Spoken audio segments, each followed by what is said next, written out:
So hello everyone, welcome once again to this channel. I hope so you all are doing well. चलिए आज की class को begin करते हैं। आज का हमारा टॉपिक फाइलम मॉलस्का ही रहेगा और ये लेक्चर कौन सा होगा, उसका पार्ट 2 होगा। तो पहले आपको याद दिलाते हैं कि हमने पार्ट 1 में क्या कवर किया है। अब बताओ मॉलस्का का नाम मॉलस्का क्यों पड़ा? क्योंकि इसमें इस फाइलम के अंदर ऑर्गेनिज्म जो है वो सॉफ्ट बॉडीड एनिमल्स है, इसलिए इनका नाम मॉलस्का पड़ गया। इतनी चीजें आपको क्लियर है। अब चलिए पिछले लेक्चर का हम लोग क्विक रिकैप करते हैं 1 से 2 मिनट में, उसके बाद न्यू टॉपिक को स्टार्ट करते हैं, है ना। मैंने आपको क्या क्या बताया था रिकैप में? पहले तो आपको हैबिटेट के बारे में पता होना चाहिए कि कहाँ पे रहते हैं, एक्वाटिक, टेरेस्ट्रियल, है ना। उसके बाद इनके जनरल कैरेक्टरिस्टिक्स पे आते हैं। मैंने आपको ये भी बताया था कल के लेक्चर में कि मॉलस्का जो फाइलम है ये सेकेंड लार्जेस्ट फाइलम है एनिमल किंगडम का, है ना। इतनी चीजें क्लियर है आपको। अब जनरल कैरेक्टरिस्टिक्स के ऊपर आते हैं तो पहला आता है level of organisation. Level of organisation कैसा था? ऑर्गन सिस्टम था। उसके बाद आता है सिमेट्री। सिमेट्री कैसा है? बायलेटरल सिमेट्री है। सीलोम कैसा है? तो सीलोम में ट्रिप्टोगास्टिक है, ट्रू सीलोम प्रेजेंट है ना, जॉन ट्रिप्टोगास्टिक है। नोटोकॉट प्रेजेंट नहीं है, सेगमेंटेशन भी प्रेजेंट नहीं है। बॉडी प्लान इनका कैसा है? ट्यूब विद ट्यूब है, इसीलिए इनका जो डाइजेस्टिव सिस्टम है ये कंप्लीट पाया जाता है। इनके पास क्या होता है? फूड को ग्रैबल करने के लिए रेस्पिंग ऑर्गन प्रेजेंट होता है जो कि फाइल लाइक दिखाई देता है। उसको मैंने नाम दिया था रेड्यूला। इसको आपको याद रखना है, रेड्यूला वर्ड, है ना। फिजियोलॉजी में हमने रेस्पिरेशन कैसे होता है वो देखा, एक्सक्रीशन कैसे होता है, सर्कुलेटरी सिस्टम कैसा होता है, ओपन भी होता है और क्लोज भी होता है। ओपन किस फाइलम में होता है? इसके सिफेलोपोड वाले में होता है कि नॉन सिफेलोपोड में होता है, ये भी आपको क्लियर है। नॉन सिफेलोपोड में क्या होता है? एक ट्रिक से मैंने आपको ये समझाया था, हेम एट। इसमें एन जो है ये नॉन सिफेलोपोड को डिनोट करते हैं और ये किस चीज का ट्रिक था? That is open circulatory system. इसके बाद मैंने फर्टिलाइजेशन की बात की थी, डेवलपमेंट की बात की थी, रिप्रोडक्शन की बात की थी। तो हमने सिर्फ और सिर्फ इतना ही चीजें पढ़ा था कल के लेक्चर में। आज आते हैं इनके बॉडी फॉर्म्स के बारे में। जैसा कि मैंने आपको आर्थ्रोपोडा में बताया था कि इनके जो बॉडी फॉर्म्स है वो भी 3 पार्ट्स में डिविजिबल है। पहला क्या बोला था? Head, thorax and abdomen, 3 parts था। इनका भी ऐसा कुछ है, आपको अभी अच्छे से डायग्राम के थ्रू सब कुछ समझाएंगे, है ना। आपको पहले लिखना है और डायग्राम एकदम आराम से बनाना है, टाइम लेके। क्लियर है इतनी चीजें? पहले लिखना है बॉडी फॉर्म्स। ये किससे किससे मिलकर बने होते हैं? तो पहला आता है हेड, विज़रल हम्प जिसको आप मास भी बोल सकते हो, एंड मस्कुलर फुट। अब देखो पहले आप मुझे इस क्वेश्चन का आंसर बताओ, विज़रल वर्ड हम लोग क्यों यूज करते हैं? जो इंटरनल ऑर्गन प्रेजेंट होता है उसके लिए हम लोग वर्ड यूज करते हैं विज़रा, है ना, विज़रल ऑर्गन। क्लियर? इस चीज के बारे में भी आपको डायग्राम के थ्रू समझाएंगे। अब आपको क्या करना है? डायग्राम मेरे साथ एकदम धीरे धीरे बनाना है। चलिए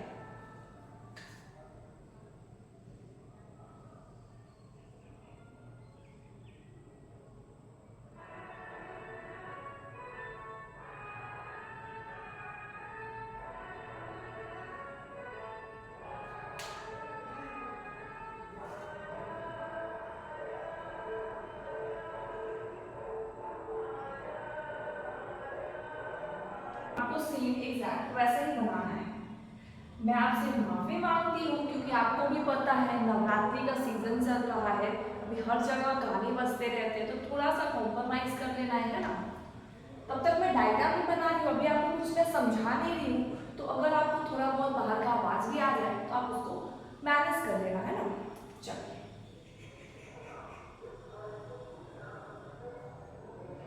अब देखो यहाँ पे क्या क्या चीजें हैं।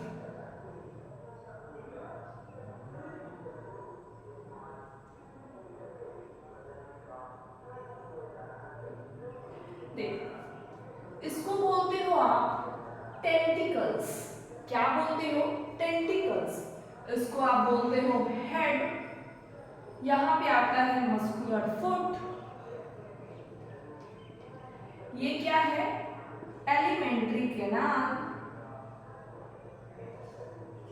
What is this, this is mouth. यहां तक तो किसी को कोई डाउट नहीं है। अभी तो जो आपको डायग्राम में दिख रहा है वही मैंने आपको सिर्फ नाम लिखा है। यहाँ पे जो दो दिख रहे हैं उसको टेंटिकल्स बोल दो, ऊपर वाले पार्ट को हेड बोल दो, यहाँ से माउथ है, यहाँ से खाना खाएंगे ये। और एलिमेंट्री कैनाल मैंने थोड़ा सा आपको दिखाने की कोशिश करी है, और यहाँ पे मस्कुलर फुट है। इतनी चीजें आप देख पा रहे होंगे, क्लियर है। इसको बोलते हैं विजुअल हम। क्या बोलते हैं, विजुअल हम। अब विजुअल वर्ड आपको पता है किस चीज के लिए डिनोट किया जाता है, जहां कहीं भी इंटरनल ऑर्गन्स प्रेजेंट होते हैं वहां पे आप वर्ड यूज करोगे विजुअल, विजुअल, है ना। चलिए इतनी चीजें आपको क्लियर है। यहाँ पे इसको बोलोगे, इस पोर्शन को, मेंटल कैविटी। अब क्या होता है मेंटल कैविटी, मेंटल क्या होता है, सब बताया जाएगा, क्लियर। अभी बस आप लेवल करते जाओ कि कौन सी चीजें कहाँ पे है। ये जो मैंने आपको ब्लैक कलर से चीजें दिखाई है, लाइन, इसको आप बोलते हो मेंटल। क्या बोलते हो, अब तुम्हारी बात नहीं कर रहे, जैसे तुम मेंटल इंसान हो तो वो बात मैं नहीं कर रही हूँ, मैं इसके बारे में बता रही हूँ, इनके लेयर्स के बारे में बता रही हूँ, इनके बॉडी फॉर्म्स के लेयर। इसको आप बोलोगे शेल। अब एक चीज आप कान खोल के सुनोगे कि यहाँ पे जो शेल मैंने बनाया है ये ऐसा जरूरी बिल्कुल भी नहीं है कि हर मॉलस्का के ऑर्गेनिज्म में, हर मॉलस्का फाइलम के ऑर्गेनिज्म में आपको ये शेल दिखने को ही मिलेगा, ऐसा कोई जरूरी नहीं है। समझ में आ रहा है एक चीज है, ये सेल कहाँ से सीक्रेट होता है, तो ये जो मेंटल आपको दिख रहा है यही क्या सीक्रेट कर देता है, ये शेल को सीक्रेट कर देता है। क्या मतलब, यहाँ पे आपको क्या लिखना है, mantle secret layer of shell. तो ऐसा बिल्कुल जरूरी नहीं है कि हर मॉलस्का के ऑर्गेनिज्म में आपको ये मेंटल जो शेल वाला पोर्शन है वो आपको दिखने को मिलेगा, ऐसा कुछ भी जरूरी नहीं है। अब मेंटल कैविटी के बारे में क्या बोलना चाहोगे आप, तो मेंटल कैविटी आप पहले डायग्राम को अच्छे से दिमाग में बैठा लो कि कहाँ कौन सी चीजें मैं नोट कर रही हूँ, कहाँ पे मैं मार्क कर रही हूँ, है ना। जब आप मार्क कर लेते हो तो यहाँ पे आपको एक स्पेस दिख रहा है, दिख रहा है यहाँ पे, किसके किसके बीच में स्पेस है, तो ये क्या है, विजुअल हम्प है। तो विजुअल हम्प और मेंटल के बीच की जो स्पेस है उसको क्या बोलते हैं, मेंटल कैविटी बोलते हैं। एक बार ये आप खुद से इमेजिन कीजिए, एक बार फिर से समझिए। यहाँ स्पेस क्या है, ये जो खाली जगह है, मैं इसकी बात करूंगी, समझ में आ रहा है ना। ये जो खाली जगह है ये मेंटल के नीचे है, मेंटल का लेयर इससे ऊपर बना हुआ है, तो मेंटल के नीचे है और विजुअल हम्प के बाहर है। तो इसको हम क्या लिख सकते हैं, अगर अंग्रेजी में आप लिखना चाहोगे तो मेंटल कैविटी के लेयर के बारे में आप क्या लिख सकोगे, space between visual hump and mantle is known as mantle cavity. तो आप क्या लिखोगे, space between visceral hump and mental are known as mental cavity। इतनी चीजें क्लियर हो रही है आपको, है ना। अब मैंने आपको शेल के बारे में भी एक चीजें आपको पॉइंट लिखवाई है, उसको मैं भी लिखवा देती हूँ। शेल जो है यहाँ पे आपको नोट लिखना है, नोट करके, a layer of shell which is secreted by mental, it is not necessary that all mollusca organism, जो फाइलम मोलस्का के हर ऑर्गेनिज्म के पास ये जो शेल बना हुआ है ये प्रेजेंट हो, ऐसा कोई जरूरी नहीं है। इसके बारे में आपको मैंने समझा दिया है, अब इसको बस अंग्रेजी में आपको लिख लेना है ना। A layer of shell secreted by mental are not necessary to be present in all mollusca। molluscus या mollusca। तो यहाँ तक चीजें आपको बिल्कुल क्लियर है, सब कुछ क्लियर है ना। यहाँ तक किसी को अगर कोई भी डाउट है आप कमेंट सेक्शन में एक पॉइंट लिख लिखोगे कि हाँ ये पॉइंट में मुझे डाउट है, मैं ज़रूर अगर जेन्युइन डाउट होगा मैं एड्रेस करूँगी। क्लियर चीज़ें हो रही है? आप इसको बना लो एक बारी, फिर मैं इसके एग्जाम्पल्स पे आऊँगी, क्योंकि हमारा जो लास्ट टॉपिक अब इस फाइलम पे बचता है वो इसके एग्जाम्पल्स बचते हैं।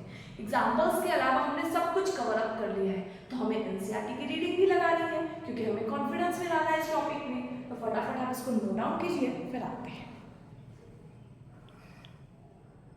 आई होप सो आपने इसको लिख लिया है। अगर एक दो पॉइंट इसमें आपने मिस आउट कर दिया है या फिर हम लोगों ने एक दो पॉइंट नहीं पढ़ा होगा तो उसको एनसीईआरटी से भी कवर कर लेंगे। क्लियर हो रहा है? चलिए अब आते हैं एग्जाम्पल्स के ऊपर बात करते हैं।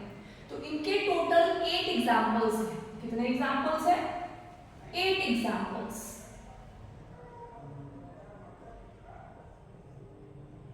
पहले आते हैं पाइला।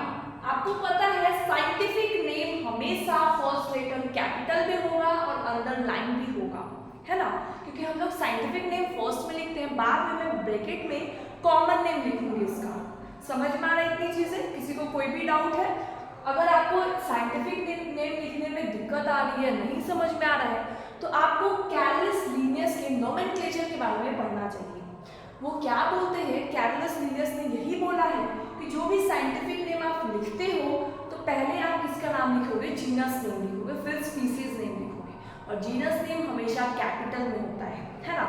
और अगर आप हैंड रिटन लिखते हो तो अंडरलाइन भी करना है सेपरेटली। और यहाँ पे मैं कॉमन नेम लिखूंगी तो मैं इसको ब्रैकेट में कॉमन नेम को मेंशन कराते जाऊंगी। क्लियर हो रहा है? इसके कॉमन नेम बाद में बात करेंगे, पहले साइंटिफिक नेम बात कर लेते हैं। दूसरा आता है ऑक्टोपस, तीसरा आता है सीपिया, चौथा आता है कीटो प्लूरा, फिफ्थ आता है पिक्टाडा, सिक्स्थ आता है लॉलीगो। तो आई होप आपने ये 8 पूरे एग्जांपल्स लिख लिए होंगे अच्छे से। मैंने क्या क्या बोला है? Pila, octopus, Sepia, Chaetopleura, Pinctada, Loligo, Dentalium and Aplysia. इतनी चीजें क्लियर है? आपको पूरा ही नाम अच्छे से याद करना है ना। जब मैं एनसीईआरटी पढ़ाऊंगी तो आपको कॉमन नेम भी अच्छे से याद कराऊंगी। किसको डेविल फिश बोलते हैं, किसको कटल फिश बोलते हैं, है ना, किसको एलिफेंट वाला फक वॉर्म बोलते हैं, फॉक्स स्नेल शेल बोलते हैं, सॉरी वॉर्म नहीं, फॉक्स स्नेल। उसके बाद कीटो प्लूरा को काइटॉन बोलते हैं, है ना। ये सारी चीजें मैं आपको एनसीईआरटी के साथ लिखवाऊंगी। एक बार वहां पे भी 2-3 बार पढ़ेंगे तो अच्छे से क्लियर हो जाएगा, है ना। पाइला को क्या बोलते हैं? एप्पल स्नेल बोलते हैं, दैट इज। उसके बाद दूसरा ऑक्टोपस को डेविल फिश बोलते हैं, सीपिया को कटल फिश बोलते हैं, कीटो प्लूरा को काइटॉन बोलते हैं। तो सारी कुछ हम लोग एनसीईआरटी के साथ कवर करेंगे, है ना। तो आप एक बार इसका लिख लो एग्जांपल्स, फिर एनसीईआरटी जब मैं कवर कराऊंगी तो अच्छे से आपको कॉमन नेम के साथ याद करा दूंगी। क्लियर है? तो फटाफट इसको नोट डाउन करिए, फिर आते हैं एनसीईआरटी पे। चलिए अब आते हैं एनसीईआरटी पे। आज हमको any how phylum Mollusca complete कराना है। उसके बाद फाइलम इकाइनोडर्मेटा का आप हैबिटेट छोड़ के बाकी जितना भी इसके जनरल कैरेक्टरिस्टिक्स है आप खुद से लिखोगे। मैं कल के लेक्चर में डायरेक्ट फिजियोलॉजी से स्टार्ट करूंगी, है ना, क्योंकि कल के लेक्चर में हम लोग को इकाइनोडर्मेटा भी कंप्लीट करना है और हेमिकॉर्डेटा भी कंप्लीट करना है। तो मैं इकाइनोडर्मेटा के और हेमिकॉर्डेटा के मैं जनरल कैरेक्टरिस्टिक्स पे बात नहीं करूंगी, सिर्फ मैं आपको एक बारी बोल के समझा दूंगी, आप मैच कर लेना। क्लियर? क्योंकि ऑलरेडी हम लोग बहुत बारी पढ़ चुके हैं वो सब चीजें बेसिस ऑफ क्लासिफिकेशन में, है ना। तो ये चीजें आपको इतनी चीजें करके आनी है। आज हमको any how phylum Mollusca complete करना है। चलिए आप पेज नंबर निकालोगे 53। हमने फाइलम आर्थ्रोपोडा तक पूरा पढ़ लिया है ना। अब मैं आपसे बात करूँ और मैं क्वेश्चन पूछूं बटरफ्लाई किस फाइलम से बिलोंग करते हैं, तो आप क्या बोलोगे? ये तो हमारे एग्जाम्पल्स में मेंशन ही नहीं कराया गया है कि बटरफ्लाई किस फाइलम के, है ना। आपका भी यही आंसर आ रहा होगा। लेकिन मैंने आपको जब फाइलम आर्थ्रोपोडा पढ़ाया था तो आपको मैंने बताया था कि इसके जो डायग्राम बने हैं यहाँ पे उस डायग्राम को मेंशन नहीं कराया गया एग्जाम्पल में। तो डायग्राम जहाँ पे भी डायग्राम है वो बहुत इंपॉर्टेंट है आपके लिए। यहाँ पे बटरफ्लाई डायग्राम में बनाया गया है लेकिन यहाँ मेंशन नहीं कराया गया है। तो आपको ये याद रखना है कि बटरफ्लाई किस फाइलम से बिलोंग करता है, क्योंकि क्वेश्चंस ऐसे आते हैं, है ना। अब आते हैं फाइलम मोलस्का के ऊपर। It is second largest animal phylum, है ना। एनिमल किंगडम का पूरा जितना भी फाइलम है उसमें सेकेंड लार्जेस्ट फाइलम मोलस्का है, फर्स्ट लार्जेस्ट फाइलम आर्थ्रोपोडा है। अब आते हैं मोलस्कस आर टेरेस्ट्रियल और एक्वेटिक, मरीन और फ्रेश वाटर। मैंने आपको ऑलरेडी बताया है ये टेरेस्ट्रियल भी हो सकते हैं जैसे कि लैंड स्नेल ले लो, या फिर ये एक्वेटिक भी हो सकते हैं, ये मरीन वाटर भी हो सकते हैं और फ्रेश वाटर भी हो सकते हैं। अब आते हैं इनका कैसा लेवल ऑफ ऑर्गेनाइजेशन है, organ system level of organisation है। They are bilaterally symmetrical, triploblastic and coelomate animals. इनके पास बॉडी कैविटी प्रेजेंट है, ये सीलोम होता है प्रेजेंट इनके पास, इसलिए सीलोमेट कहलाते हैं। Body is covered by a calcareous shell and is unsegmented. Unsegmented का मतलब क्या हो रहा है यहाँ पे, यानी कि यहाँ पे सेम एग्जैक्ट आपको स्पष्ट रूप से बताया गया है कि सेगमेंटेशन प्रेजेंट नहीं है। इसके बाद इनके बॉडी 3 पार्ट में डिस्टिंग्विश किए जा सकते हैं, head, muscular foot and visceral hump. A soft and spongy layer of skin form a mental over the visceral hump. ये जो मैंने आपको मेंटल का लेयर दिखाया है ये सॉफ्ट लेयर होता है, स्पॉन्जी लेयर होता है। तो आप अब चाहो तो इस डायग्राम में आप एरो देके लिख सकते हो कि मेंटल का जो लेयर होता है ये सॉफ्ट होता है और स्पॉन्जी लेयर होता है। अब आते हैं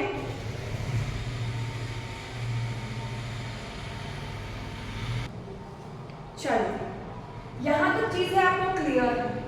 A soft and spongy layer of skin form a mantle over the visceral hump.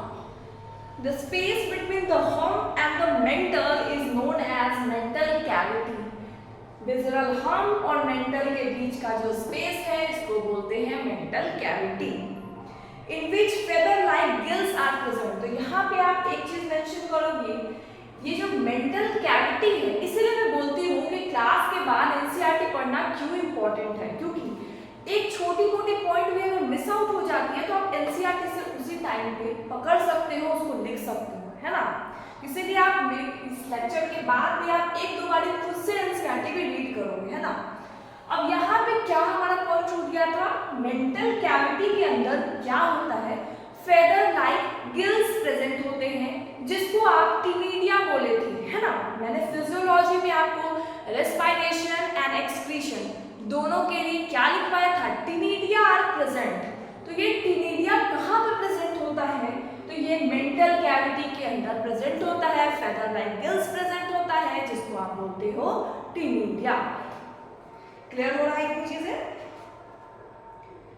They have respiratory and excretory functions. तो यहाँ पे फिजियोलॉजी आपको एक लाइन में खत्म कर दिया कि रेस्पिरेशन और एक्सक्रीशन का इसका फंक्शन है। The anterior head region has sensory tentacles. Tentacles यहाँ पे मैंने दिखाया ये anterior region पे पाए जाते हैं tentacles. Sensory होते हैं ना।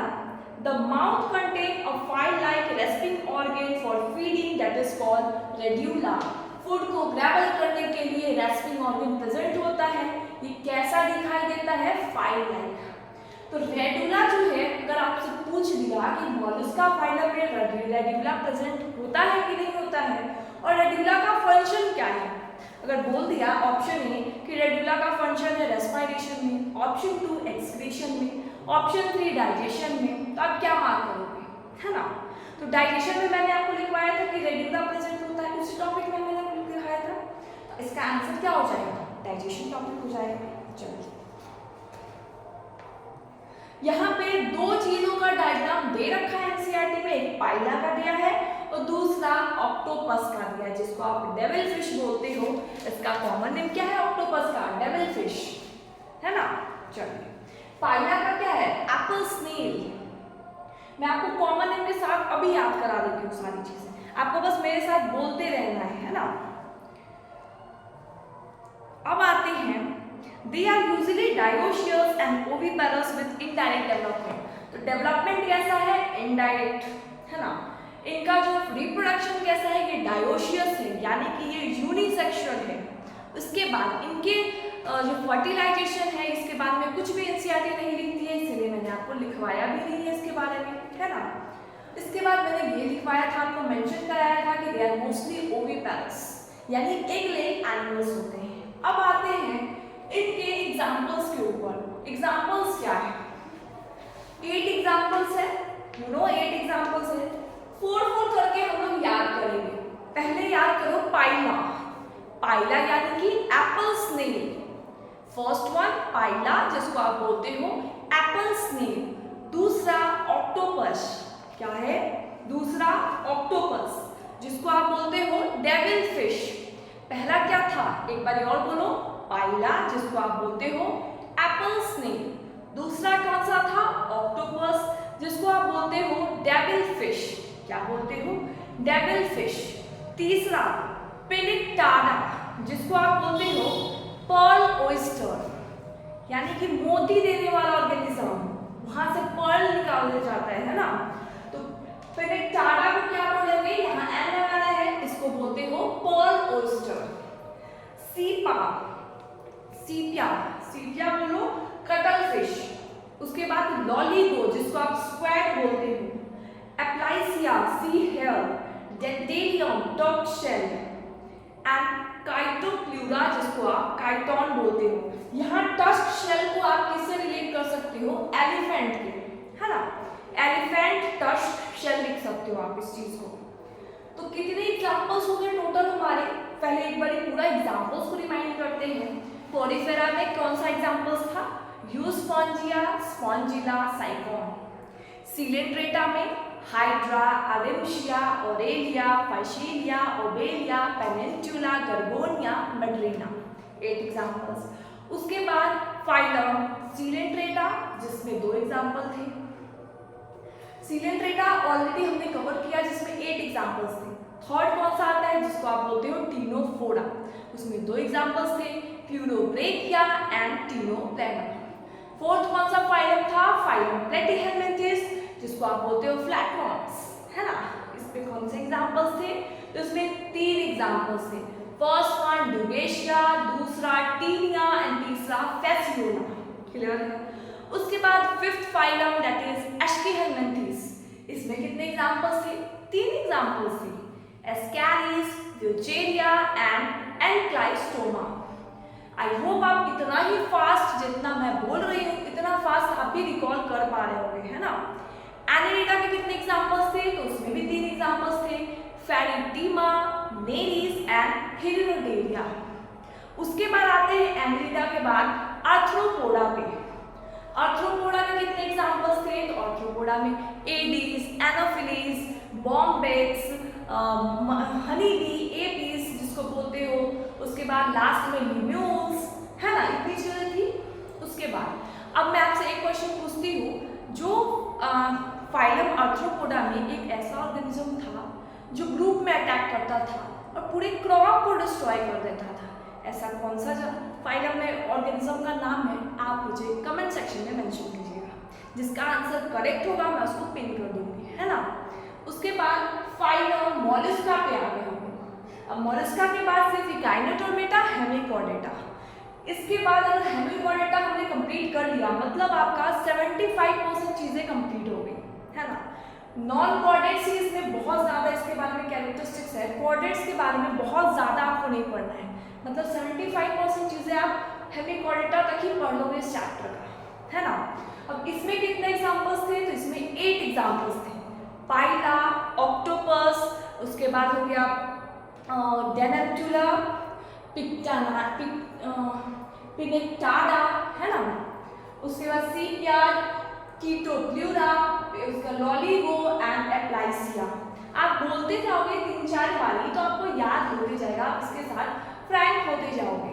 तो आप 3-4 बारी इसको बोल के पढ़ोगे और कॉमन नेम्स के साथ लिखोगे 3-4 बारी, है ना। इतनी चीजें आप करके रखिए, फिर हम लोग कल के लेक्चर में फाइलम इकाइनोडर्मेटा कंप्लीट करते हैं।